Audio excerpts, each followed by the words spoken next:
ચાલો જાણીએ શ્રી હરિના 10 અવતાર વિશે। મત્સ્ય અવતાર માછલી રૂપે મુંજીનું રક્ષણ કર્યું। કુર્મ અવતાર કચ્છ રૂપે ક્ષીરસાગરમાં ધરા થંભાવી। વહાર અવતાર વહાર રૂપે ભૂમિ માતાને અસુરો પાસેથી બચાવી। નરસિંહ અવતાર અર્ધસિંહ અર્ધ મનુષ્ય રૂપે હિરણ્યકશ્યપનો શિકાર।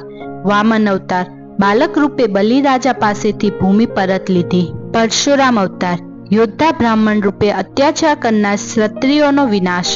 શ્રી રામ અવતાર મર્યાદા પુરુષોત્તમ રાવણનું અખિલ ધર્મ દહન। શ્રી કૃષ્ણ અવતાર પુરાણવત્ર મહાભારતમાં ગીતા ઉપદેશ આપનાર। બુદ્ધ અવતાર અહિંસા અને કરુણાનો સંદેશ આપતો। કલ્કી અવતાર કલયુગના અંતે અધર્મનો સંહાર કરનાર।